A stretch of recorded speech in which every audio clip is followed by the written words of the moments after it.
Hello and welcome to Bulldog Madness, brought to you by Washington Trust Bank. I'm Brenna Green. He's Karthik Venkatraman. The Gonzaga men are now on day 5 in the NCAA's bubble. Yeah, yesterday we got to catch up with the team for the first time since the WCC tournament, and they're now living their best bubble lives and answered a lot of questions about what it is like.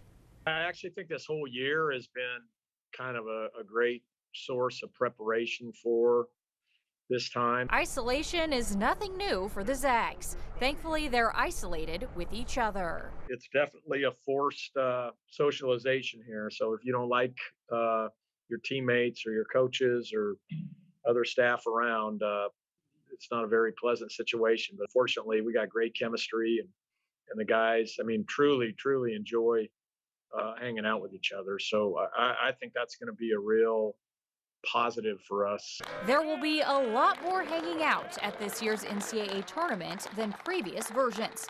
More downtime, plus not being able to socialize with other teams, means a lot of time with each other.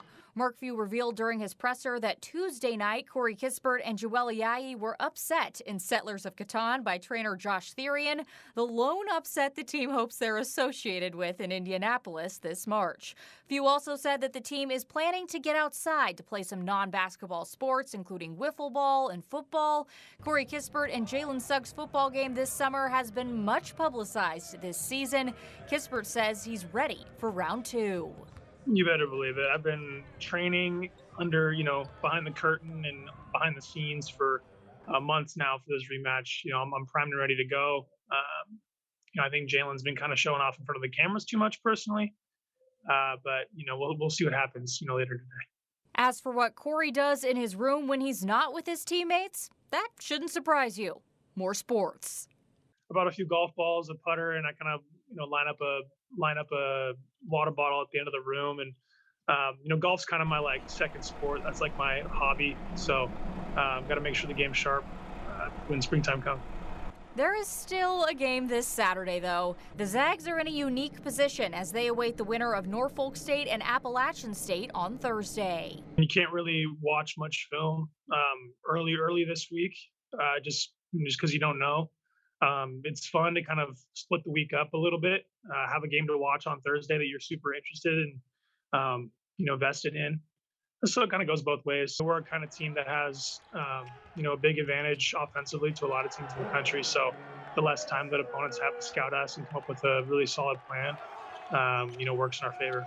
The Zags hope that advantage will eventually lead them to the last bit of history the program has yet to achieve. Bringing a title home would, solidify that, Gonzaga really is like the greatest, success story in, American sports today. The Zags begin their journey in the West region on Saturday at 6:20 on TBS. But of course, they aren't the only local team that is competing in the NCAA tournament. We have 3 other teams. We'll start with Eastern Washington. In the West region where Gonzaga is, that is also where Eastern Washington is as a 14 seed. They're going to take on Kansas on Saturday at 10:15 a.m. on TBS. Something to keep an eye on with Kansas. They've had COVID issues this past week and will be missing their leading rebounder and their 3rd leading scorer, Jalen Wilson, against the Eagles. They'll also be missing another player who averages around 10 minutes per game because of the illness. The Eagles had to isolate when they got to Indy on Sunday, but they did get to watch the selection show together. See them excited for it and see when their name was called, and their excitement and jumping up and down before they, I don't think I'll calculate that they had to play Kansas. I just think they're happy they got their name called, and it's fun to see. This is going to be a tough matchup for Eastern, but Kansas head coach Bill Self feels the same way about the Eagles. The Hall of Fame coach complimented EWU in a press conference earlier this week on their offense. The underdogs from Cheney could cause some issues because of it. They can score the ball and they can all shoot and stretch it. They're a tough team to guard based on the tapes that we've watched, and I think we've watched several of them. So I think it's pretty impressive. And we say this most every year, but we didn't get any favors on this deal.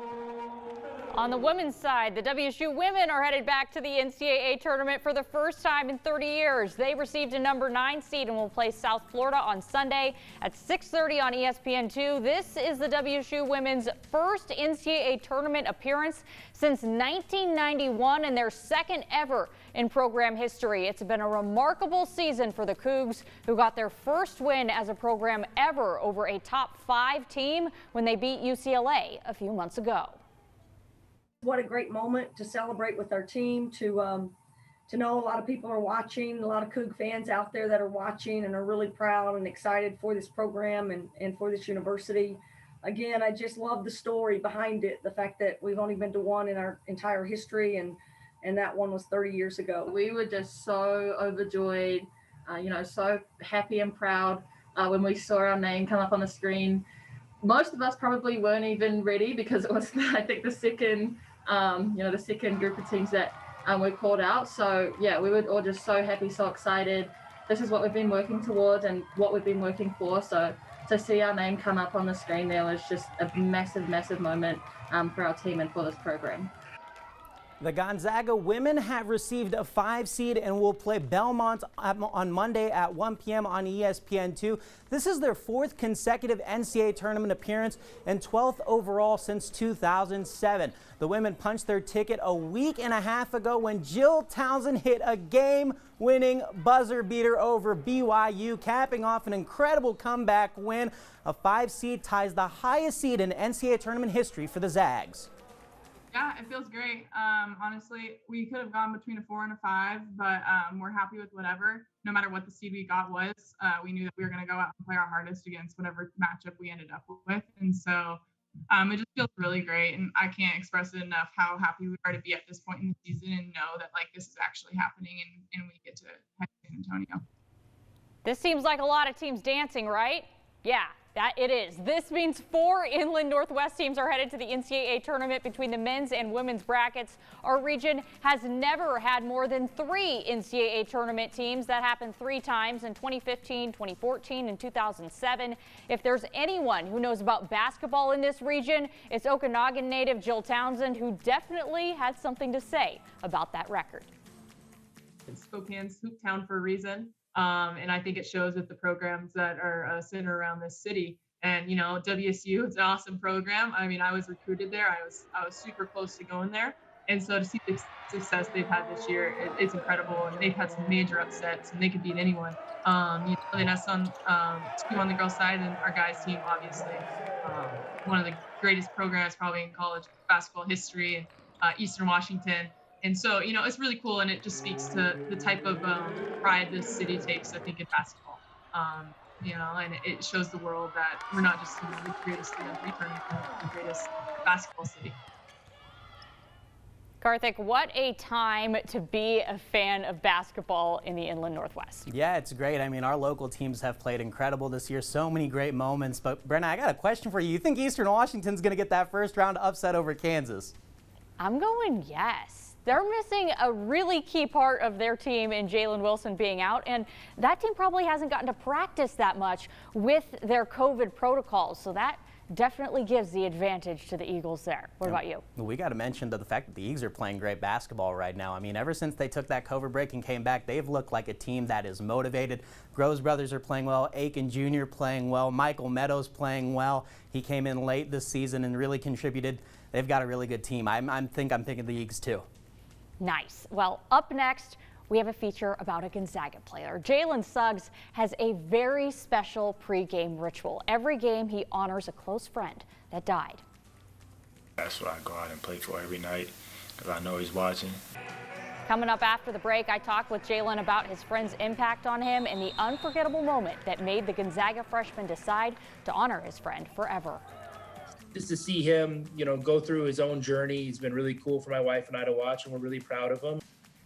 For more reasons than one, the big dance is a big deal for Zags assistant coach Tommy Lloyd's son, Liam Lloyd. They're both going to be at the tournament for the first time as Grand Canyon University's made it, and that's Liam's school. Up ahead, what March Madness means to this father-son duo.